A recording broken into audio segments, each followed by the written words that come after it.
মেয়েদের মায়েদের ইউট্রাসের সমস্যা বরাবরই দেখা যায়। আগেকার দিনে ইউট্রাসের সমস্যা অনেক মহিলাই মারা যেত, কিন্তু এখন আর সেই অবস্থা নেই।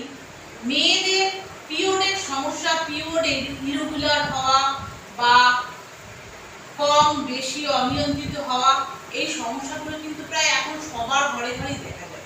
তার জন্য আমি আজকে আমার ভিডিওতে একটাই এক্সারসাইজ দেখাবো, যেটা ভীষণ উপকার এই প্রবলেমগুলোর জন্য। দেখে নিন কিভাবে আমি পা দুটোকে জোড়া করে নিয়েছি। পা দুটোকে যতটা পেরেছি আমি আমার কাছের দিকে নিয়ে এসেছি, শরীরের কাছে নিয়ে এসেছি। হাঁটু দুটোকে মাটিতে পারলে ঠেকাবেন, না ঠেকাতে পারলে না ঠেকাবেন।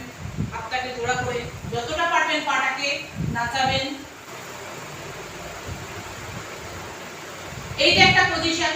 এইভাবে বেশ কিছুক্ষণ ধরে করার পর, বেশ কিছু সময় ধরে করার পর আপনারা পূর্ণভাবে এটা করতে পারেন। পুরো পাটাকে জোড়া লাগিয়ে দেবেন, পাটাকে ছাড়িয়ে দেবেন, পুরো পাটাকে জোড়া লাগিয়ে দেবেন, ছাড়িয়ে দেবেন, পুরো পাটাকে জোড়া লাগিয়ে দেবেন, ছাড়িয়ে দেবেন।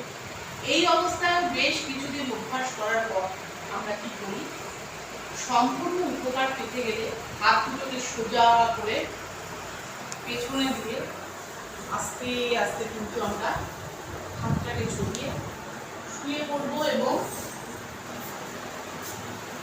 এইভাবে বেশ কিছু সময় শুয়ে থাকবো এই অবস্থায়।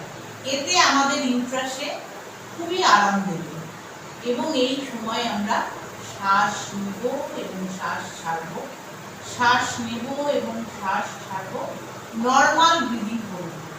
এই অবস্থায় প্রায় যদি আমরা 10 মিনিট থাকতে পারি, আমাদের এই সমস্যা অনেকটাই রিমুভ হয়ে যাবে। এই অবস্থায় আপনারা বিছানায় বেশ কিছু সময় শুয়ে থাকবেন, 10 মিনিট। সে সময় আপনারা নর্মাল ব্রিদিং করবেন, জোরে শ্বাস নেবেন, শ্বাসকে ধরে রেখে দেবেন এবং শ্বাসকে ছাড়বেন।